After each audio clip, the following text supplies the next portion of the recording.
Being a parent is a big responsibility. It's not everyone's cup of tea. However, many people try to avoid this responsibility, which sometimes leads to brutal outcomes. These are 3 out of many cases that show the extent to which parents can go in terms of neglecting their children. You might be surprised to see no remorse on the parents' faces for their own kids, but you will witness their tears when facing the prospect of going to jail.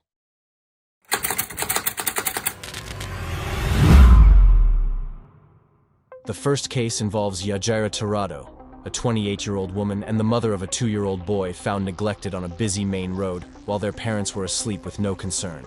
Fortunately, 2 concerned women had stopped to take the toddler to the side of the road and informed 911. It was reported that the child was walking down the intersection of the road when 2 women saw him. They immediately pulled over and rescued the child.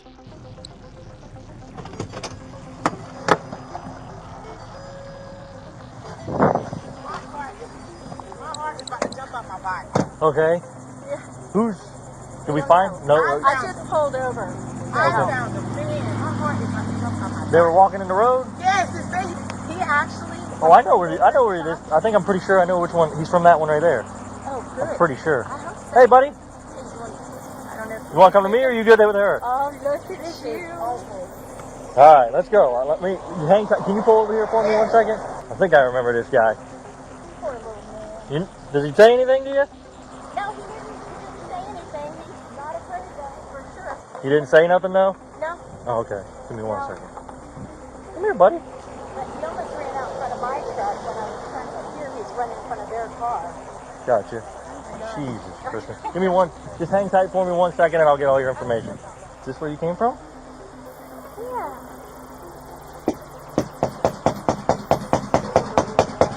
Hello. See my blue lights, buddy? Look at that. We're gonna sit in that car actually. Can you hang tight with him while I pull my car over here, and he can sit in the back of my car for a second? Absolutely is. Come There you here. go.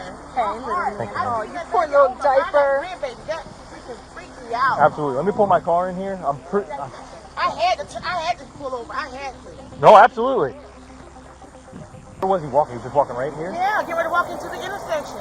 And I'm just coming from Houston for my doctor's appointment. Okay.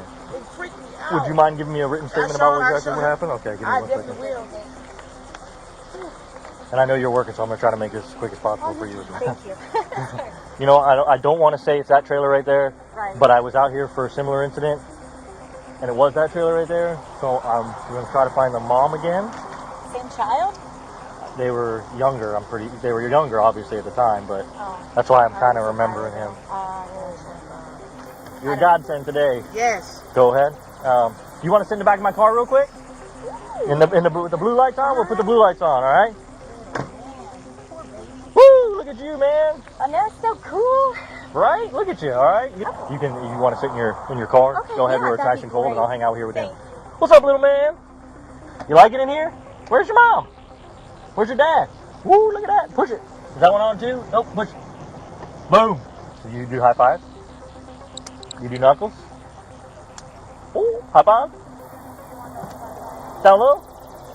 It is a matter of great concern how some parents seem to take their crucial responsibilities lightly nowadays. The officer remembered the child and knew where he lived because he had been called to the same house in the past. Even after several knocks on the door, no one responded. The officer took the statements from the witnesses and then took the child to his police van. The officer showed great compassion toward the child, doing his best to ensure the child felt comfortable and the child enjoyed the officer's company. After some time, Yajaira Tirado, the mother, and Jacob Kruger, the father of the child, came out of their trailer. When they were informed about the situation, there was absolutely no concern visible on the parents' faces. The officer reminded the mother that he had been there before. Even after being told that their child was running on the road, which could have been life-threatening, the parents displayed no concern whatsoever. Fortunately, the officer who handled this case was the same one who had been called to this family before. The officer, becoming frustrated with the parents' behavior, arrested them for poor parenting and child neglect. This was the moment when concern finally appeared on the parents' faces because of their arrest. They even had the audacity to ask that why were they being arrested. You recognize me? No. You don't recognize me? I was here last time when this happened. You remember that? Yeah. And your son today was in the street walking out on US 1, and luckily some nice ladies saw him and stopped before he got smushed by a freaking car. You know, what were you guys doing in there? We were just sleeping. Just sleeping? Yeah. Can we get him a new diaper on? His diaper is really soiled. You don't even want to, like, I mean, you can look at it, obviously, but it's disgusting. Like, I didn't even want to walk in there, but I wanted to make sure there wasn't another kid in there. Is this the same kid or a different one? No, it's the same kid. It's the same kid that called us last time. He's got a younger sister, I think. She's with the grandparents. So we're going to need to call DCF. Or the grandparents. Step out of the car for me. Come here. Come on. Step out of the car. Put your hands behind your back. I've had enough of this with both of you. What, so you're arrested? You both are getting arrested. So get your kid dressed. For what? Child neglect. Why? Come on. What do you mean, why? Why? Have a seat in the back of my car. No, I've had enough of you guys. Sit in the back. Get in there.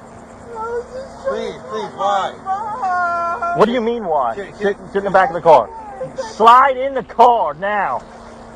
Sure. Poor parenting. Add that one to the list. Turn around. Come here. You're next. For what? Why am I getting arrested? Child neglect. Put your hands behind your back. What did I do though? What did you do? It's what about you didn't do. You didn't watch your kid. Your kid's out on the road. This is a history with you two. I mean, this is just a circus. All I want was the kid to get some clothes and get changed. You guys couldn't even do that. What do you think I was doing? Around. That's what you were doing. I was putting clothes on. This is not fair at all. It's not fair. Yeah, it's not fair to your son. That's what it's not fair to. Have a seat. They're letting him eat old McDonald's that's like 10 years old. They can't get him clothes. He's walking around with his glass everywhere. You know, this is just ridiculous. My patience is done with these two.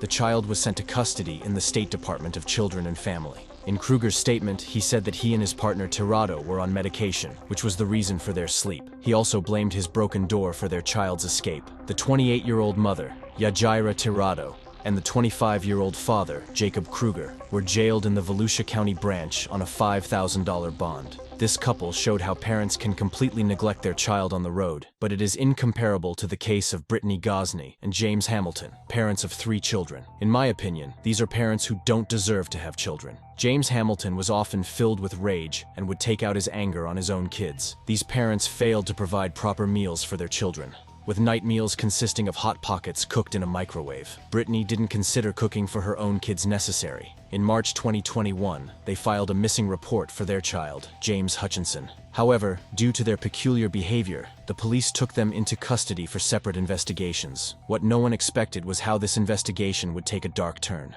So they're coming up on being your kids, but just kind of take me, let's start yesterday afternoon at about noon.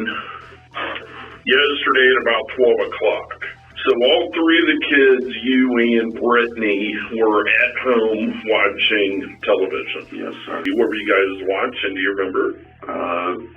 Kids cartoons. Okay.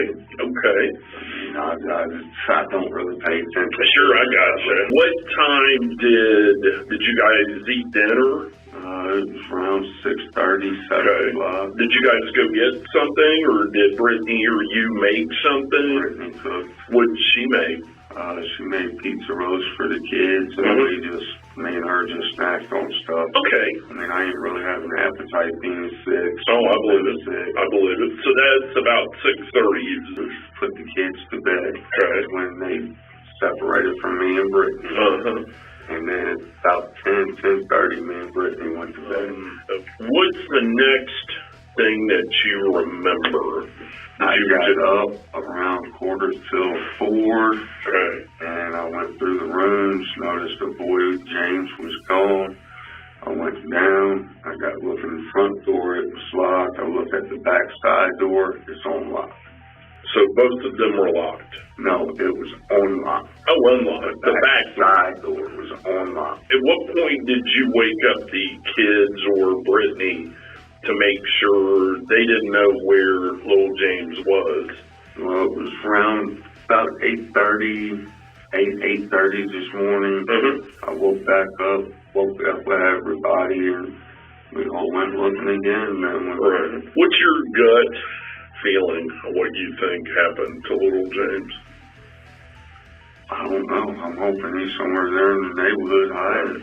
Does he have any friends that he hangs out with? None I'm aware of. Does he have any of the parks that he likes to go to? Any parts. I mean, he's ready to swing, anything will be on it. Okay. Well, like I said, I really appreciate you talking to me. And we're still trying to get to the bottom of all this. And obviously you and Brittany are our number one sources of information that's going to help us right now. But we got to find him. I'm sure you want him found as bad as we do. I'd like to go as soon as possible before I go back out looking for him. Sure. Well, you hold tight right here, and if you need something, knock on the door. I'm going to go check and see what else they come up with, and maybe I got good news. James told the detective that for dinner, they ate pizza rolls and then put the kids to bed. Around 4 in the morning, when he checked on the kids, the 6-year-old James was missing, and the back door of their house was unlocked. James was attempting to construct a story for the detective, implying that someone had taken the 6-year-old James through that door. Detectives then tell James to wait for some time, as they wanted to talk to Brittany, if she tells the same story or not. Did the 6-year-old get in trouble last night? Yeah, he got in trouble for something. I remember what it was. You don't know what it was? I don't really like putting my hand on my kids. That's okay. That's fine. Some people don't. You guys, what'd you have for dinner last night? They had pizza rolls and chips. The kids did? Okay. They're telling me that James had gotten in trouble for something and that he wasn't given pizza rolls, but he was given bread instead because that was his punishment. You remember that? No, we gave him like lunch meat sandwiches at lunchtime. And then all 3 of them, you're saying, got pizza rolls last night? Why would the kids tell me that? I would never make them go without any meal. I know that. I'd rather go without before them. I understand what you're saying. I'm just trying to figure out what they're talking about, what the kids are talking about. Basically, I'm waiting for my guy to come here. He's going to do the polygraph for me, and we'll just kind of go from there. I got guys out canvassing the neighborhood, so we're actively looking for James. Okay. Little James is what I call him now because we got Big James in there. It's confusing, I understand. So we're looking for James now. Don't think we're just sitting here talking to you. I got a bunch of people out doing it. I was going to say, is anybody even out there looking for him? Yes, 100%. Because I'm sure brother and sister is worried about their little brother. Right. Your daughter also said sometimes Big James doesn't get along with Little James. What would she mean by that? I have no idea. Does Little James get any more or less trouble than the other two? They all get right. About the same. They're all close to the same age. They all, okay. So, I know James does like being mean to them, so taking their toy away. All Little James? Yes, not that. I got you. How about I just say my son? Yeah, that'll work. The detective assured Brittany that his team was actively searching for their son. However, her demeanor appeared unusually calm for a mother whose son was missing. She even laughed with the detective when he made a comment about the similarity between the child's name and her boyfriend's name, causing some confusion. Such behavior is not typically expected from a mother whose child is missing. This behavior of Brittany led to many doubts in detective's mind, and they finally decided to confront James with a big risk of telling James that Brittany has told everything to make James tell the truth. You out there at your house? Yes, sir. A few minutes. I just talked to my girlfriend there, and I'm terrible with names. What's her name? Brittany. All right, now she's told me most of the truth, okay? She's saying she don't remember where he's at, but she's told me about he's dead, okay? And that you guys were together, okay? What do you want to know, sir? I need to know where the body's at. That I do not know. As for me being with her and the kids, no, sir, I was not. Okay, and we can talk about that later. I got home. We can talk about if you were there or not later. Okay, she's saying all 5 of you were together, and this is what happened. Okay, and I'm not going to go into details what she told me there. Okay, so at this point, well, what did she tell you that happened, sir? Well, I know that he's dead, and I know that his body's somewhere, and I need to figure out. I'm wanting right now to recover his body is really important to me, because it gives closure to both of you guys. Okay, that's the most important thing. We can go into detail later that when it's happened. Okay, but surely she's smart enough to tell you, even if you weren't with her, okay, you got to take some ownership of this, okay? Don't minimize anything. The ownership I would take of it is where I didn't call when she brought the body home, sir. Okay. Where is the body then? When she brought the body home, what did she say she did with it? She didn't tell me, sir. It happened up at Rush Run Park is where it happened at. It happened in Rush Run. Yes, she was supposed to take the kids up there, give them a scare tactic. Right. Drop them off for a few minutes, turn around and go get them, because they all was acting up real bad. Right. When she brought the body back to the house. She brought the body back to the house. And what's the conversation then? Conversation. I'd have been freaking out. I was. I told her. I mean, she called me. So, did she leave? You're saying she brought the body back home, though? Yes. Okay. Where was the body at when you saw it? Upstairs in his bedroom. In his bedroom. And when was all this? Friday night. It was Friday night. So we're into Sunday now. We were Sunday morning. And how did you guys come up with the idea of, well, we're going to have to report him missing at some point, correct? Yes. Okay. That was her idea, sir. Okay. So she brings the body home. Is it in the bedroom? And then what happens? Even if you yourself went out totally by yourself and got rid of it, I just need to know where. You're still helping your wife. The detective's investigative strategy hit the mark, and James unknowingly incriminated himself. He began confessing to the true story about the 6-year-old James, revealing that it was Brittany who brought the child's lifeless body. James was trying to separate himself from the crime that he and his girlfriend Brittany had done. But later, he says that he and Brittany had thrown the body of the 6-year-old off the bridge in the river, still blaming Brittany for it. The detectives had now uncovered a crucial part of the story. It was not an outsider, but 6-year-old James's own family who was responsible for his death. Okay, were you with her when the body was dumped? Yes. Okay. If we went out driving, did you take it back up to Rush Run? We wasn't up at Rush Run, man. I went east off a bridge. He's in the river. Okay. What bridge? Middletown Bridge? No. Cincinnati. Down in Cincinnati? Well, it's the bridge that goes from Kentucky to Indiana. Okay. How did you what time of day or night is this? This was about 3 o'clock this morning. This morning? Okay. What did you do with the other 2 kids go with you then? No, they was at home in bed asleep. All right, so both of you guys get up. We got to do something. And then take him down to Cincinnati off 71. You're thinking 275, yeah. Okay, and just did you throw him off the bridge, or did you hold him off the bridge? Was it like a stream, or was it the actual river? The actual river. The Ohio River, the big one. Yes. Fine, but you're doing good. I know this is hard on you, all right? Look at me. I know this is hard on you. Now I'm going to jail just for helping her. Okay, we can figure it out. Okay, listen, this ain't fair to me. It ain't fair to the little boy either. We'll figure it out. We'll figure it out. I told her that. I mean, when she called me and told me she was at the wrong place, I told her, turn around, come home. Turn around, come home. At the wrong place. You mean a Rush Run? At Rush Run. Okay. What was her plan then? Because he didn't accidentally get fall. I don't know, sir. I mean, the story she told me when she came home, 1 minute it was he had the handle door, and she took off, and he fell. On the car? On the van? On my van. Okay.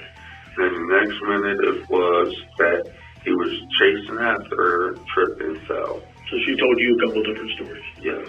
Now the detectives had to just ask Brittany about the true, complete story, which came out real shocking. You're just trying to figure out, just hold on, exactly what you were thinking, why, because from what you've said, and please correct me if I'm wrong, Okay. James told you, I want the kids gone, I don't want to see them no more. Yes. When you loaded up in the car with the kids, you left Crawford Street with all 3 kids. Yes. James was in that house. Yes. He wanted you to take them somewhere and never bring them back. Yes. Okay. So you're confused. You care about James. And I also... Just, you care about James, right? Yes. So, you take off driving. Yes. So, you get to Rush Run, and did you tell them, hey, hop out and pee, or did they... Well, they said, at first they said I have to pee. I said, okay, well, go ahead and go to the bathroom. Yeah, you got out, and you went in through the side door. The side back door, yes. Right, and you lifted him out. Yes. Sat him on the ground. Yes, I didn't throw him or anything. I just okay, sure. Nobody's saying you did. So once he's on the ground, what happens then? I went to go pull off. Where was James whenever you backed up and pulled out? Little James. Well, I wasn't all the way into the parking spot. I was just like halfway there, not all the way there. When I went to go pull away, I'm guessing he had the handle. Right. And then I went to go drive off, and he, of course, had a handle. When I looked, he didn't have it.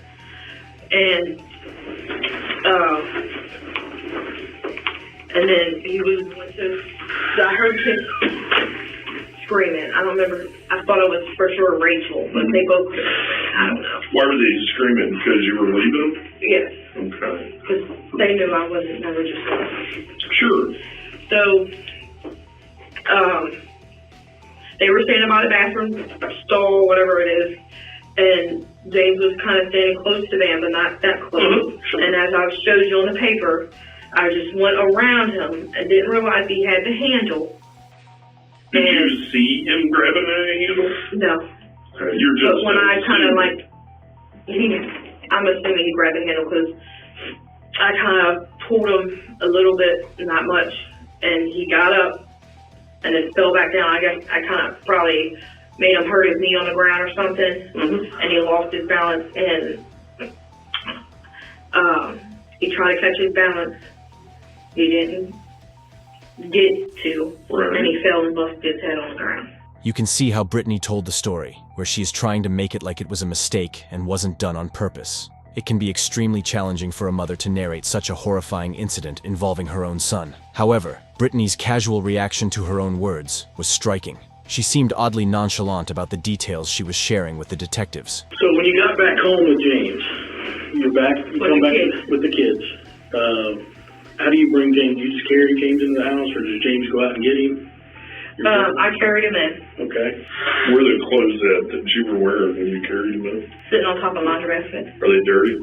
Yeah. Right, I got you. So you carry the boy back inside. Have you already contacted James and told him what happened? Okay, by text or by call? It was a text. You sent him a text? Yes, and then he called me, told me to bring him back. So you bring the kid back, you carry the kid in, and then what happened? Where do you put the kid? Where do you put James? I just laid him on the when you walk in the door, that room right there, on the floor. The front, when you walk in the front living room? Yes, the front room. So the living room? Where the couch is, yes. You laid him? I laid him on the floor. Okay. The bare floor. Mm-hmm. And he took him upstairs. James took him upstairs. And put him in the bedroom. We're going to give you a few minute break, and then we'll be right back. Do you need anything? You need another restroom? You need anything? I wish I had an anxiety med.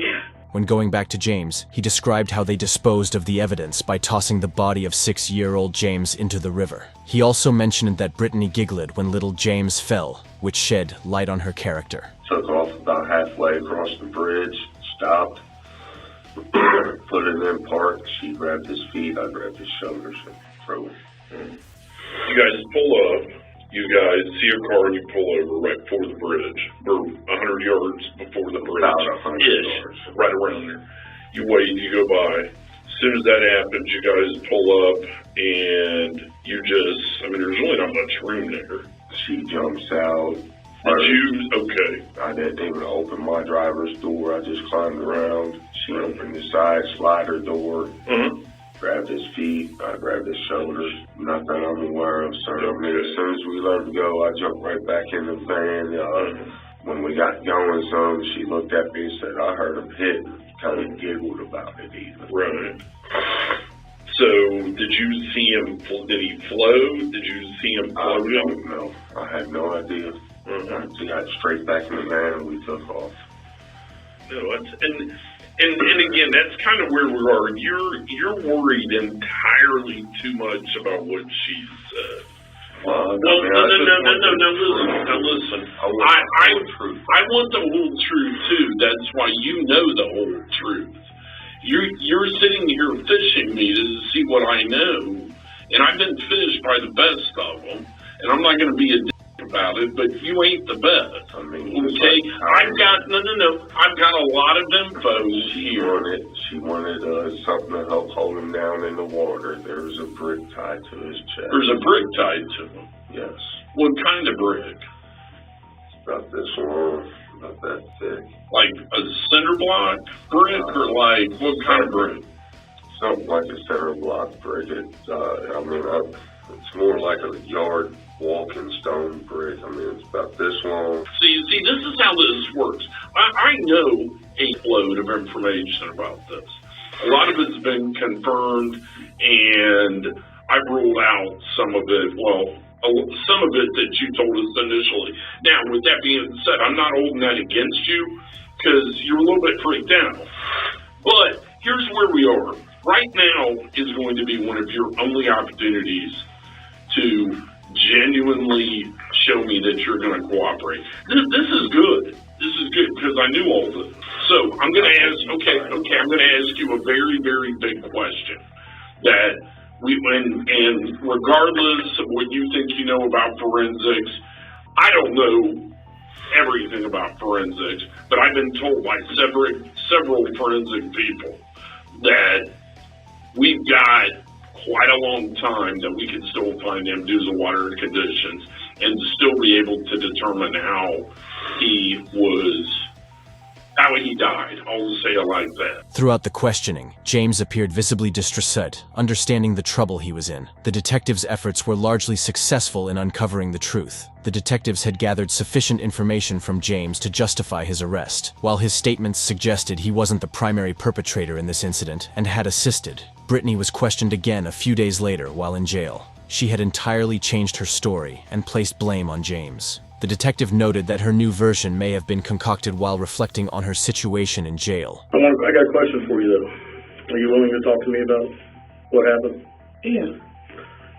First off, I need to know why you guys are down in Richmond, Indiana, at Walmart. I didn't go to any Walmart. You did not go to any Walmart? No, that's why I'm looking at you like, what are you talking about? Did he take the kids and go to Walmart? He might have. I don't know. Okay. I've not seen the video yet. He does stuff when I'm sleeping. So how am I supposed to know anything? Well, I mean, you're not sleeping 24/7. My meds would let me. I'd be sleeping 24/7. All right. Is he really where you said you dumped him? My son? Yes. Yes. That's where he dumped him. Okay, but you were with him. Yes, okay. That is where you guys went to do it. Yes. That's legit. And yes, he said to make sure we dumped him on that side because of the currency or something goes this way. I don't know nothing about the water. Right.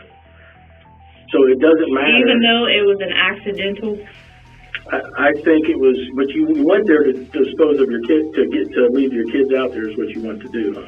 I went to go there to drop them off, not to harm them or anything. Okay, but you're still abandoning your children. Was there any other means used to harm your child by you or by your boyfriend? Okay, you gotta explain better than that because he wasn't responding when he got out of the van. Where at? Remember when I told you when we got there, he wasn't. When you got there, he was already dead before you got there. Yes or no? Yeah, he had to because he wasn't. Okay, then how did he die? Whatever James did to him upstairs. Okay, you need to tell me that. What did James do? The kid, all three kids. You can ask all three of them. Because I know he hog-tied them. Yeah, okay. And he was beating them. Why didn't you call us? He wouldn't let me have a phone. Okay, so he's dead before you even take him out of the house. Is that correct? Yeah, I didn't know it. Who loads him up in the car? So he didn't walk to the car. The kids, like, basically helped him to the car. Help The who? other two kids helped James to the car. Your two other kids carried dead James to the car. He, like... Okay, you're lying. No, am I not making this sense? No, not at all. Can you please stop yelling at me? You're going to sit here and tell me and tell us that your two other babies carried youngest one to the car. So then you really didn't drag James? No, that's why I keep trying to tell y'all. I didn't do anything to that little boy. You did? Yeah, you did. You didn't help him, number one. Okay? You're a grown-ass adult. That's a little baby. Yeah. How many times, what are they going to say about you hitting on him? I'm not really hitting on them at all. I make them stand in the corner. What are they going to say about you hitting on them that night with James upstairs? They're probably just going to say I whipped their butt. That's about it. Like you said, you do your children. Right. But I don't punch them, leave bruises, nothing. That's all James. I'm about to lose my temper, and I'm trying not to. I'm going to take a break. Do you want to talk to me or no?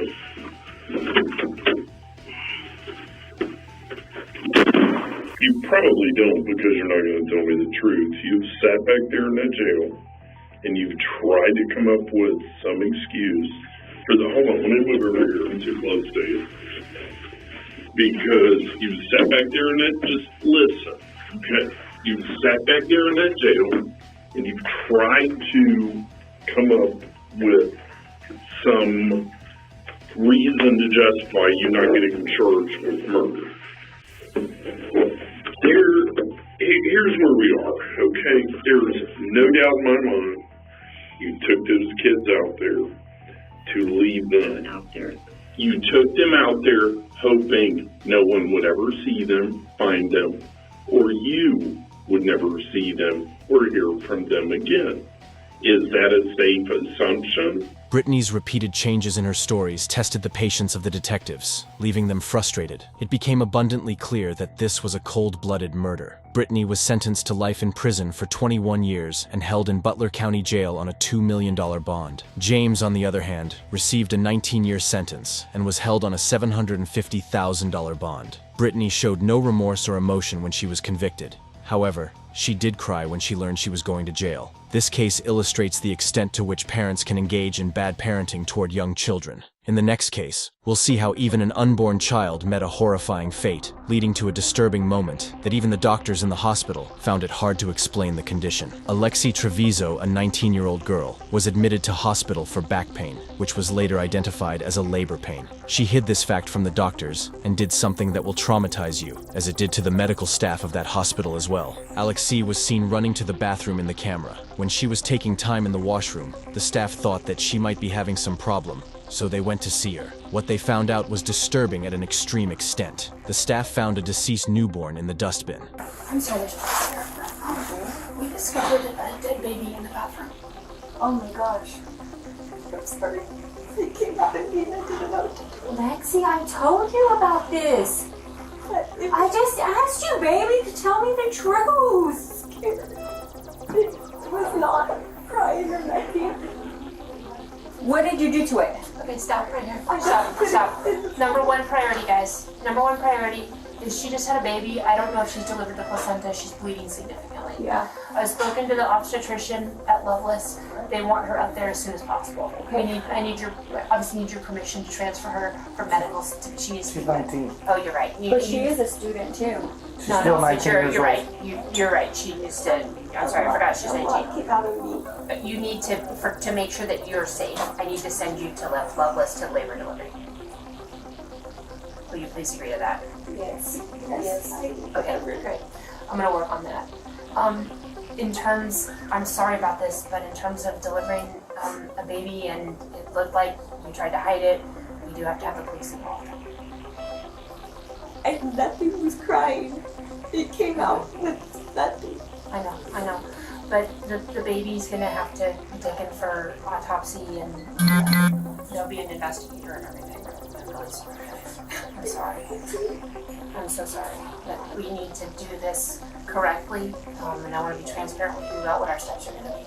Even when the doctor was telling this to Alexee's mother, she was feeling disturbed, as you can see in the video. The way Alexee describes her child as it and calls the newborn nothing, and saying that nothing was crying, shows what kind of person she is. The deceased baby was put inside the trash bin in a way to hide it. The prosecutors even said that the baby was strangled to death, hinging their theory on the fact the baby allegedly had air in his lungs when he died. To this, Alexee's lawyer says that hospital staff killed the baby by giving the teen medications like morphine. And when I picked it up, that's when I noticed it even more, because all I saw was black and purple, but once we picked it up, like the bag suctioned to his face. And that's when I yelled for my charge nurse, which was HT. And I told her, hey, she put her baby in the trash can, so I handed the baby to him, and he took off to the trauma room and opened up the bag, and then that's when we went and got Dr. Vasquez. I go in the bathroom and she goes, something's in the trash can. I'm like, I looked in there, there's a clean liner. I'm like, what are you talking about? She goes, pick it up. I picked it, I could feel the weight. I knew then we had a serious problem. I just grabbed the trash can and went right across the hall into trauma 2. The liner was pulled out, but there was another trash bag in there in the bottom, but it was all it was rolled up. So I had to tear it apart. And then, of course, I saw the baby in there. So I pulled the baby out, got him on the bed, checked for signs of life. There was absolutely no life whatsoever. The umbilical cord looked like an animal had torn apart. Like, you know, have you ever eaten string cheese? And you know, when you twist it, that's how the bottom of the umbilical cord looked. And I just remember it caught my eye, and I was like, God. I was like, this chick really ripped this thing apart. When asked from the staff about the situation in the washroom, the staff said there was blood everywhere in the bathroom, and it looked horrifying, like a scene from a movie. Blood everywhere, including the walls. The staff even remarked that the way the umbilical cord was separated from the newborn resembled an animal tearing it. The staff showed more grief for the child than Alexee did. Alexee was charged with first-degree murder and tampering with evidence. She will face life in prison if she is convicted. These brutal acts won't end, and more like them happen almost every day in this world. Thank you for watching.